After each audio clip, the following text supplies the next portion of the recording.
नमस्कार प्रेक्षकांनो, मालिकेच्या आजच्या भागामध्ये आपल्याला पाहायला मिळणार आहे की कला आणि अद्वैत कशा पद्धतीने एकत्र येत आहेत, त्यांच्या दोघांमधलं भांडण ते कसं मिटवत आहेत ते आपल्याला आजच्या या व्हिडिओमध्ये पाहायला मिळणार आहे। त्यासाठी प्रेक्षकांनो हा व्हिडिओ शेवटपर्यंत पहा। त्याचबरोबर चॅनलवरती नवीन असाल तर चॅनलला सबस्क्राइब करा, व्हिडिओला लाईक करा, कारण तुमचा लाईक हा आमच्यासाठी लाख मोलाचा आहे। तर इकडे अद्वैत हा तिथे आंब्याचा शिरा म्हणजे आंबा घालून बनवलेला जो शिरा आहे तो खात असतो आणि तेव्हा तो वेड्यासारखं खात असतो। सरोज लगेच त्याला म्हणते की अद्वैत काय चाललंय हे सगळं, म्हणजे एवढे एथिकेट्स वगैरे पाळणारा तू आणि आज हे सगळं काय करतोयस, म्हणजे अशा पद्धतीनं का करतोयस हे सगळं, असं अद्वैतला ती विचारत असते। अद्वैत मात्र अगदी वेड्यासारखं खात असतो आणि आबांना आठवतो त्या दिवशी कला सुद्धा आंबा अशाच पद्धतीनं खात होती। ही गोष्ट आबांच्या लक्षात आलेली असते। तेव्हा आबा पाहतात आणि म्हणतात की कलाची सवय झालेली दिसते आणि अद्वैत मात्र तो आंब्याचा शिरा खात असतो आणि मग उठताना त्याच्याकडून जो चमचा आहे तो चमचाही खाली पडतो आणि त्यावेळेस आबा म्हणतात की अरे तुझा वेंधळेपणा तर जरा जास्तच वाढत चाललेला आहे, असं म्हणत आबा त्याच्याशी बोलत असतात। तेव्हा मात्र अद्वैतकडे पाहतात आणि म्हणतात तुला काय ते काटेकोर आहे ना रे तू। तेव्हा सोहम सांगतो की परफेक्शनिस्ट, अद्वैत हा परफेक्शनिस्ट आहे आणि तरीही त्याच्याकडून ह्या चुका घडतायत, ह्या गोष्टींचं आबांना नवलच वाटत असतं। आणि तेव्हा आबा मात्र अद्वैतकडे पाहत असतात, अद्वैतला म्हणत असतात की काय होतंय चांदेकर हे सगळं। आणि त्याचबरोबर चांदेकर असं म्हटल्यानंतर अद्वैत म्हणतो की मला एक इम्पॉर्टंट कॉल करायचा आहे आणि अद्वैत तिथून उठून जातो। त्यानंतर इकडे आपल्याला पाहायला मिळतं कलाच्या बाबतीतही सेम तेच होत असतं। भाजी एवढी तिखट नसते आणि तरीही कलाचं असं म्हणणं असतं की तिखट आहे। मग संगीता म्हणते की अगं कले तुला ना जावई बापूंची सवय लागलेली आहे, त्यांच्यासारखं थोडं जरी तिखट खाल्लं तरी तुला त्रास होतो, असं म्हटल्याबरोबर कला म्हणते की नाही। कला किचनमध्ये उठून जाते आणि जाऊन तिखटाची भरणी घेऊन येते आणि ती मिरची पावडर जी आणलेली असते ती भाजीमध्ये मिक्स करू लागते। अगदी ती भरणीतून तशीच डब्याने ओतल्यासारखी ती ओतत असते आणि म्हणत असते की नाही, मला कसल्याही सवयी लागल्या नाहीत पाहिजे कोणाच्याही, मला त्या गोष्टी नकोच आहेत, असं कला बोलत असते। एवढं तिखट मी खाऊ शकते आणि नाकातून डोळ्यातून पाणी येत असतं आणि कला एवढं तिखट तिथं खायला सुरुवात करते। खरं तर कला हे सगळं मुद्दाम करत असते, अद्वैतमुळे तिला त्रास होत असतो आणि या सगळ्या गोष्टींसाठीच कला असं वागत असते। कलाला राग येत असतो कारण त्या चांदेकरचं नाव माझ्या पुढे घ्यायला नको आहे, असं कलाचं म्हणणं असतं। तेव्हा संगीता दिनकर दोघंही समजू लागतात। दिनकर म्हणजे संगीता कलाचे बाबा म्हणतात की हे बघ जा संगे घेऊन ये, जा आतनं गुळ किंवा साखर काहीतरी, कारण तिला दे खायला। कला म्हणते की नाही, त्याची अजिबात गरज नाही, मला कोणत्याही गोष्टी नको आहेत, मी एवढं तिखट खाणार आहे आणि मला ते जातं, मी एवढं तिखट खाणारीच मुलगी आहे, मला काहीच प्रॉब्लेम नाही, असं कला सांगत असते आणि ती खाती असते, तिच्या डोळ्यातून पाणी येत असतं तरीही खात असते। इकडे मात्र आपल्याला पाहायला मिळतं की आता रोहिणी जिचं काम आहे फक्त घरामध्ये भांडणं झाली पाहिजेत, फक्त तिचं कुटुंब सुखी राहिलं पाहिजे, बाकी सगळ्यांनी त्रास झाला पाहिजे, सगळ्यांना त्रास झाला पाहिजे, आणि हेच भांडणं लावण्याचं काम करण्यासाठी रोहिणी सरोजच्या रूममध्ये येते। सरोजला म्हणू लागते की सरोज वहिनी तुला कळतंय का, अगं आबा तर त्या मुलीच्या बाजूने होते, पण आता अद्वैत कसा वागायला लागलाय तू बघितलंस का, ती आलेली होती तर तिच्या मागे मागे कसा जात होता, म्हणजे ती आल्यानंतर तो वेडा झालेला होता, त्याला तीच हवी होती हे जाणवत होतं। तेव्हा सरोज म्हणत असते कोणी कसंही वागू दे, शेवटी मला माहिती आहे की काय करायचं आहे। मग तिथला जो पाण्याचा अर्धा ग्लास आहे तो ग्लास उचलते आणि ती रोहिणीच्या हातात देते आणि म्हणते बघ हा जो ग्लास आहे ना, ह्याला स्वतःच एक ओझं आहे आणि तो आपण किती वेळ धरून ठेवू शकतो हातामध्ये, आपला हात अवघडणारच आहे ना, त्यासारखंच आहे। त्यामुळं अद्वैतच्या आयुष्यात कुणी कितीही येण्याचा प्रयत्न केला तरी त्याला कसं बाजूला काढायचं हे मला चांगलंच माहिती आहे, असं सरोज इकडे रोहिणीला सांगत असते।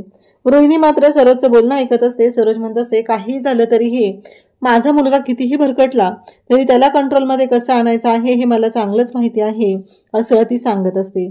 तेव्हा मात्र इकडे रोहिणी तिचं बोलणं ऐकत असते आणि रोहिणीला कळलेलं असतं की काही झालं तरीही त्या दोघांना एकत्र येऊ देणार नाही, ही गोष्ट रोहिणीच्याही लक्षात आलेली असते, कारण सरोजने ठरवलेलं आहे की कलाला या घरात पुन्हा येऊ द्यायचं नाही। एकदा का आता ती डिवोर्स पेपर देऊन गेलेले आहे, त्याच्यावर तिनं सह्या केलेल्या आहेत, आता अद्वैतच्या सह्या घेणं बाकी असतं आणि त्यामुळं सरोजच्या डोक्यात हे सगळे विचार असले फालतूचे चालू झालेले असतात। इकडे आबांनी आता संगीताला कॉल केलेला असतो आणि संगीताला म्हणत असतात की अहो विहीनबाई जरा काम होतं, नक्की काय झालंय तिकडं, असं विचारलं जात असतं। आणि त्याचबरोबर हे सगळं जेव्हा चालू असतं तेव्हा आबा म्हणत असतात की आमच्याकडे पण काही वेगळं नाही आहे. संगीता पण हे सगळं सांगत असते. संगीतालाही बरं वाटत असतं, कारण आत्ता अद्वैत आणि कला हे दोघंही एकमेकांच्या आठवणीमध्ये वेडे झालेले आहेत हे लक्षात आलेलं असतं. तेव्हा आबा म्हणत असतात की मी काय सांगतोय ते लक्षात ठेवा, त्या पद्धतीनं पुढच्या गोष्टी करायच्या आहेत, असं आबा संगीताला सांगत असतात. आणि आबा म्हणत असतात की त्या पद्धतीनं आपण करूया, मग बघा विहीनबाई कसं होत आहे सगळं, असं आबा सांगत आहेत. तेव्हा संगीता म्हणत असते की चालेल. आता संगीता आणि आबा यांचा प्लॅन ठरलेला असतो. तेवढ्यातच कला तिकडून आवाज देते. तेव्हा संगीता म्हणते की अहो डेंजर येते डेंजर. कला येते, हो थांबा मी ठेवते फोन, नंतर करते, असं म्हणत संगीता आबांचा फोन ठेवते. इकडे अद्वैत ऑफिसमध्ये असतो. अद्वैत विचार करत असतो की हे सगळं काय होते माझ्याकडून, म्हणजे मी त्या दिवशी चुकीचा वागलो का, जरा कलाने हे समजून घ्यायला पाहिजे होतं. आणि ती जेव्हा घरातून बाहेर पडलेली असते तेव्हा तिच्या डोळ्यातून वाहणारं पाहणी, तिची ती हतबल झालेली असते, ह्या सर्व गोष्टी अद्वैतला आठवत असतात. आणि अद्वैतलाही तेवढाच त्रास होत असतो. अद्वैत म्हणत असतो की नाही, काहीही झालं तरीही एक महत्त्वाची गोष्ट आहे, आणि ती म्हणजेच की या सगळ्यातून मार्ग काढायला आता काहीतरी केलं पाहिजे. त्याला आठवत असतं जेव्हा कला पैसे द्यायला आलेली होती तेव्हाची गोष्ट आठवत असते. आणि त्यासोबतच कला मात्र इकडे विचार करू लागलेली असते. कलाला इकडे अद्वैतला प्रश्न पडलेला असतो की खरेच्या बाबतीत मी चुकीचं केलं का, म्हणजे एवढं मी कम्पॅबिलिटी म्हणलो तरी स्वतः समानतेची मुद्दे, आमच्या नात्यातली समानता शोधून समोर मांडत होती ती, आणि मग मी असं का केलं, हा प्रश्न अद्वैतला पडलेला असतो. आणि अद्वैत त्याच प्रश्नाचं उत्तर शोधत असतो.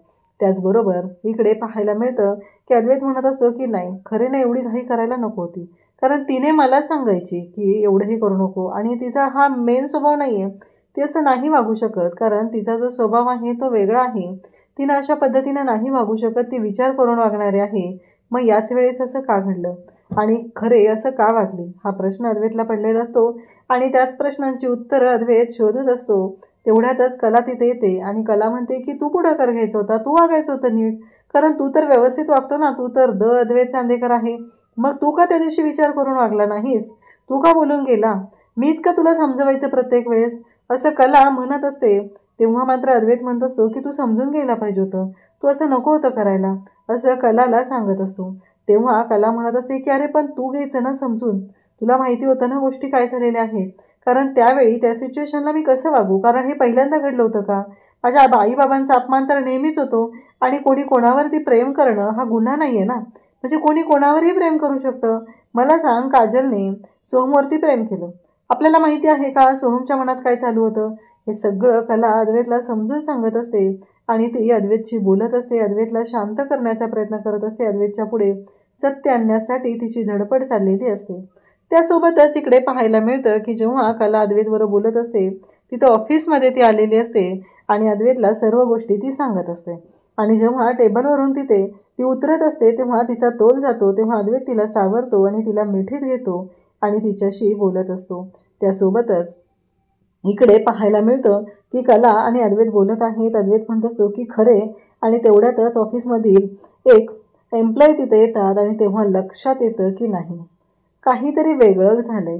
अद्वैतला कळतं की त्याला कलाचे भास होऊ लागलेले आहेत. आणि मग अद्वैत त्यांच्याकडे पाहतो, त्यांना म्हणतो काय झालं, तेव्हा ते म्हणतात की सर जिलेबी आणली होती ती द्यायला आली, ऑर्डर आम्ही जेवतानाच केली होती पण ती लेट आलेली आहे, मग आत्ता ऑर्डर आली, कारण आमच्या कोणाच्याच डब्यामध्ये आज स्वीट नव्हतं. तेव्हा अद्वैत म्हणतो काय, म्हणजे तुम्ही डबा बाहेरून मागवता का, तेव्हा ते म्हणतात की हो, काय करायचं, खायचं म्हणून खायचं, बाकी काही नाही, असं असं ते सांगत असतात. तेव्हा अद्वैत म्हणतो की तुमचा जेवणाचा प्रॉब्लेम आहे, मला आधी बोलायचं ना तुम्ही, मी तुमचा प्रॉब्लेम सॉल्व्ह केला असता, असं अद्वैत बोलत असतो. तेव्हा तो सांगतो की एक महालक्ष्मी मेस आहे, त्यांच्याकडे खूप सुंदर जेवण मिळतं, तर मला काय वाटतं माहिती आहे का, तुम्ही त्यांच्याकडे जा, तुम्हाला त्यांच्याकडून छान जेवण मिळेल, आणि मी तुम्हाला त्याचा पत्ता देतो, नंबर त्यांचा मी तुम्हाला मेसेज करतो, असं अद्वैत त्यांना सांगत असतो. आणि अद्वैतने आता सांगितलेलं असतं त्या पद्धतीने मेसेज केलेला असतो. आणि अद्वैत तिथे येतो आणि म्हणतो की मी सांगत आहे तेव्हा कॉल करायचं, मी जे सांगत आहे तसं 12 डब्यांची ऑर्डर असते. अद्वैत म्हणतो की मी बोलत आहे त्या पद्धतीनं करा. आणि मग अद्वैत आता फोन लावायला घेतो, त्यांना फोन लावायला सांगतो. कलाचा नंबर अद्वैतनं दिलेला असतो आणि सांगितलेलं असतं की या नंबरला फोन करायचा आणि त्यांना सांगायचं की डबे आहेत ना, 12 डबे इथं चांदेकर ऑफिसच्या मेन ऑफिसला द्या, आणि त्याचबरोबर मधली मुलगी आहे ना, तिनेच डबे द्यायला आलं पाहिजे. आता सगळ्यांच्या समोर फोन लावला जातो. अद्वैत त्यांना सांगत आहे आणि फोन स्पीकरला टाकायला सांगितलेला असतो. आणि त्यासोबतच अद्वैत जसं सांगत आहे त्या पद्धतीनं ते ऐकत असतात. कारण शेवटी ते एम्प्लॉई आहेत, अद्वैत बॉस आहे. कलाच्या फोनवरती फोन आलेला असतो. कला फोन उचलते आणि मग ते बोलत असतात. तेव्हा मात्र अद्वैत तिथं उभा असतो आणि ते सांगतात की महालक्ष्मी मेस ना, 12 डब्यांची ऑर्डर द्यायची होती. तेव्हा कला म्हणते की हो भेटतील ना. मग संगीता तिथं आलेली असते. ते म्हणतात की मेनू कार्ड मिळेल का? तेव्हा कला सांगते की आमच्याकडे छापेल मेनू कार्ड नाही आहे. फुल डबा घेतला तर 80 रुपयाला बसेल. त्याच्यामध्ये भाजी, पोळी, चपाती, भात, कोशिंबीर हे सगळं असेल. आणि हाफ डबा घेतला तर 40 रुपयाला बसेल, ज्याच्यामध्ये तुम्हाला भात, भाजी, चपाती किंवा भात, भाजी असं तुम्हाला जेवण मिळेल. हे सगळं कला सांगत असते आणि ते ऐकून घेत असतात. तेव्हा ते म्हणतात की चालेल, 12 डब्यांची ऑर्डर आहे, फक्त डबा हा मधल्या मुलीनंच तुमच्या आणून द्यायचा आहे. हे ऐकल्यानंतर मात्र इकडे आता कलाला धक्का बसतो. कलाला राग येतो. त्याहीपेक्षा राग संगीताला आलेला असतो. संगीता विचारते काय मधल्या मुलीने डबा द्यायचा आहे, कशासाठी, नक्की काय झालेलं आहे? तेवढ्यातच अद्वैतचा आवाज येतो आणि संगीताच्या लक्षात येतं की नाही, हे तर सगळं जावई बापूंचं आहे. ठीक आहे ठीक आहे, ती म्हणते ठीक आहे आणि तोपर्यंत कलाने कॉल कट केलेला असतो. कलाला माहिती असतं की हा डबा चांदेकर ऑफिसमध्ये द्यायचा आहे आणि हे सगळं चांदेकरनेच करायला लावलेलं आहे, हे कलाच्या लक्षात आलेलं असतं. आणि कला मात्र आता तिकडं म्हणते की नाही. तेव्हा संगीता म्हणते अगं कले असं काय करतेस, तुला माहिती आहे ना त्यांचे पैसे द्यायचे आहेत आणि तू आता मूर्त्यांचं काम करते, तेवढीच हातभार लागेल ना. बघ ना तू 12 डबे द्यायचे म्हणजे किती झाले, जवळजवळ 900-950 रुपये आपल्याला मिळणार आहेत आणि दिवसाला तेवढे मिळणार आहेत, तर मग कशाला घालवायची आपण आपली ऑर्डर, सांगणार त्यांच्यासाठी. पण ठीक आहे ना, घेऊन जा ना डबा. तेव्हा कॉल कट केला जातो. तेव्हा कला आता पुन्हा कॉल करते. इकडे पुन्हा कॉल आलेला असतो आणि सांगितलं जातं की ठीक आहे, तुमची ऑर्डर दिली जाईल. उद्यापासून आता कला ही त्यांच्या ऑफिसमध्ये ऑर्डर द्यायला येणार असते आणि त्यांना ती ऑर्डर पूर्ण करून ती देणार असते. तेव्हा अद्वैत इकडे म्हणत असतो की खरंच आता मजा येणार आहे, म्हणजे कला येणार आहे आणि इकडे ह्या सर्व गोष्टी चाललेल्या असतात. संगीतालाही भारी वाटत असतं, म्हणजे जावई बापू आणि कली या दोघांनाही भेटता येईल असं संगीताचं म्हणणं असतं. आणि त्या पद्धतीनं संगीता बोलत असते, संगीता सांगत असते आणि त्याचबरोबर इकडे अद्वैतही खुश झालेला असतो की चला फायनली खरे येणार आहे ना, या गोष्टीचा आनंद त्याला होत असतो. त्याचबरोबर इकडे पाहायला मिळतं की संगीता जी आहे ती बोलत असते, सांगत असते आणि त्यासोबतच संगीताचं असं म्हणणं असतं की तुमची ऑर्डर पोस्ट केली जाईल आणि उद्यापासून ती ऑर्डर दिली जाणार असते आणि त्यामुळं तिला तर छानच वाटत असतं. इकडे अद्वैतही खुश झालेला असतो, उड्या मारायला लागलेला असतो. सगळेजण अद्वैतकडे पाहत असतात की यांना काय झालं अचानक, म्हणजे हे असे उड्या का मारत आहेत, हा प्रश्न सगळ्यांना पडलेला असतो. कारण येस येस येस करून अद्वैत उड्या मारत असतो आणि तो म्हणत असतो की फायनली खरे येणार. अद्वैतला काय फक्त खरे येणं गरजेचं आहे एवढंच म्हणणं असतं आणि खरे डबे घेऊन येणार आहे. आता कलाच्या पुढे कोणताच ऑप्शन नसतो, कारण संगीताने तर सांगितलेलं आहे की हे डबे घेऊन जायचं आहे. तेव्हा कला म्हणत असते पण आई, तेव्हा कलाला संगीता सांगत असते की अगं जावं लागणार आहे, तू विचार कर ना, बघ ना तुला का लक्षात येत नाही आहे, एवढी चांगली ऑर्डर आहे. तेव्हा कला ठीक म्हणते. आता ऑर्डर आलेली आहे, ऑर्डर देणं तर आपलं काम आहे, म्हणून कलाने हा निर्णय घेतलेला असतो. कला विचार करत असते की चांदेकर, मला माहिती आहे हे सगळं तूच केलेलं आहे, या सगळ्याला तूच जबाबदार आहे, तुझ्यामुळंच हे सगळं झालेलं आहे हे मला माहिती आहे, तुलाच इच्छा आहे ना मी तिथं यायला पाहिजे, चालेल मी पण कला आहे. तेव्हा अद्वैत इकडे खुश झालेला असतो, उड्या मारत तो केबिनमध्ये चाललेला असतो. सगळेजण त्याच्याकडे पाहत असतात आणि त्याचबरोबर इकडे आपल्याला पाहायला मिळतं की हे सगळं जेव्हा घडत असतं तेव्हा मात्र कला आता विचार करते, आता मीही शांत राहणार नाही. इकडे अद्वैतलाही आनंद झालेला आहे, कारण खरे येणार आहे ही गोष्ट त्याला खूपच भारी वाटत आहे. कारण खरे आली पाहिजे असं त्याचं म्हणणं होतं आणि आता खरे येणार आहे हे संगीताने स्वतः सांगितलेलं असतं. त्यामुळं अद्वैतलाही या गोष्टीमुळं बरं वाटलेलं असतं आणि एवढा आनंद अद्वैतला झालेला असतो की कारण त्याला कला ऑफिसमध्ये आली पाहिजे, कलाला भेटता आलं पाहिजे असं वाटत असतं आणि त्यासाठीच त्याचे हे सगळे प्रयत्न चालू असतात. अद्वैत उड्या मारत जात आहे हे पाहून सगळ्यांना तिथे भारी वाटायला लागलेलं आहे आणि इकडे संगीताला पण भारी वाटत असतं. संगीता ठरवते की एवढी चांगली बातमी आहे ही आबासाहेबांना द्यायलाच पाहिजे, असं संगीताचा विचार चालू झालेला असतो. इकडे आता रजनी आणि त्याचबरोबर अनामिका मटर चुलत असतात. तेव्हा अनामिका म्हणत असते की आई एक विचारू का, म्हणजे कलाबाईंनी सकाळी कसले पैसे द्यायला आले होते, नक्की काय झालेलं होतं. तेव्हा ती सांगू लागते की काय झालेलं, मागं ना त्यांच्या घराच्या बाबतीत प्रॉब्लेम झाला होता. मग कला जी आहे ती बँकेचे हप्ते फेडत होती, आपल्या ऑफिसमध्ये डिझायनिंगचं काम ती करत होती आणि मग बँकेचे हप्ते ती देत होती. पण सरोजवहिनीने सांगितले की नाही, अजिबात ते करायचं नाही, कारण हे पैसे चांदेकरांचे आहेत आणि चांदेकरांचे पैसे तुझ्या माहेरी गेले नाही पाहिजेत, असं सरोजवहिनीने सांगितलेलं होतं. आणि मग त्यामुळं कलाला तसं काही करताच आलं नाही. आणि त्यामुळं कलाच्या घरी खूप मोठे प्रॉब्लेम झाले होते आणि त्यांचं घर गेलं होतं. तेव्हा अद्वैतनं ते घर वाचवलं. तेव्हा अद्वैतनं ते घर विकत घेतलेलं आहे आणि म्हणूनच कला आज पैसे द्यायला आली होती. त्याचबरोबर इकडे अनामिका म्हणत असते की खरंच मला त्यांच्यातला जो सेल्फ रिस्पेक्ट आहे, त्यांनी जो स्वाभिमान जपला, त्या गोष्टी खूप भारी वाटलेल्या आहेत. म्हणजे कधीच मी असा विचारही केला नव्हता. आणि म्हणजे एवढा कॉन्फिडन्स. तेव्हा रजनी सांगत असते, अगं तुला माहिती आहे का, तुमच्या संगीत सोहळ्याच्या वेळी अँकरिंग करायचं होतं, तेव्हा मी तयारच नव्हते ते अँकरिंग करायला, पण हे सगळं पॉसिबल झालं ते म्हणजे कलामुळं. कलाने मला प्रोत्साहन दिलं म्हणून हे सगळं होऊ शकलेलं आहे. हे सगळं ती सांगत असते. आणि त्याचबरोबर इकडे संगीताने आता आबांना फोन केलेला असतो आणि संगीता आबांशी बोलत असते. ते आबांना सांगू लागते की आबासाहेब, कसं आहे माहिती आहे का, तुम्हाला ना ते गुड न्यूज का काय असतं ना, ती देण्यासाठी कॉल केला. तेव्हा आबा म्हणतात, म्हणजे बोला ना वेणबाई. तेव्हा संगीता सांगते की अहो ती न्यूज आहे ना, अहो आता ना ऑफिसमधून फोन आलेला होता आणि तुम्ही काय म्हणताय, गोडाचंच काय, अख्खं पुरणपोळीचं ताट तुम्हाला जेवायला देते, असं संगीता बोलत असते. तिला भारी वाटत असतं. आबा म्हणत असतात की बोला नक्की काय झालेलं आहे. आणि मग आबा बोलायला सांगत असतात, संगीता सांगत असते. आणि त्याचसोबतच संगीताचं म्हणणं असतं की आत्ता त्यांचा फोन आला होता आणि जेवणाची ऑर्डर दिलेली आहे. जेवणाची ऑर्डर किती दिलेली आहे, तर जेवणाची ऑर्डर दिलेली आहे ती म्हणजे 12 डब्यांची. आणि स्वतः कलाने ते डबे घेऊन ऑफिसमध्ये आलं पाहिजे हे सांगितलेलं आहे. तेव्हा आबांनाही भारी वाटत असतं. आबा म्हणत असतात की वा रे पट्ट्या वा, असं म्हणत आबा अद्वैतचं कौतुक करत असतात. आणि आबांना ह्या गोष्टी खूपच भारी वाटायला लागलेल्या असतात, कारण कला आणि अद्वैत दोघंही एकत्र येत आहेत. ही गोष्ट खूपच चांगली असते आणि त्यामुळं तर आबा खुश होत असतात. त्याचबरोबर इकडे अद्वैत म्हणत असतो, कसं आहे, मी शेर आहे शेर, तू शेर असशील तर मी 1.25 शेर आहे, आता बघ कशी मजा येणार आहे, हे अद्वैतचं बोलणं चाललेलं असतं. त्यानंतर अद्वैत घरी येतो आणि म्हणतो की काय सासू सुना गप्पा झाल्या तुमच्या, मटार सोलताय.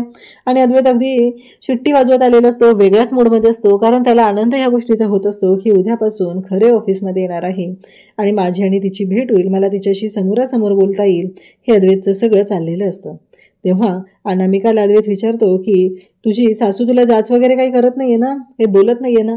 तेव्हा अनामिका सांगू लागते की नाही दादा, त्या उलट मला समजून घेतात, मला घरातल्या सगळ्या गोष्टी शिकवतात, माझ्याशी गप्पा मारतात, हे सगळं अनामिका सांगत असते. त्यानंतर प्रेक्षकांना उद्याच्या भागात आपल्याला पाहायला मिळणार आहे की अद्वैत हा वाट बघत बसलेला आहे, हातामध्ये घड्याळ आहे, अजूनही डबा का आलेला नाही हा प्रश्न अद्वैतला पडलेला असतो. म्हणून अद्वैत हा वाट बघत असतो.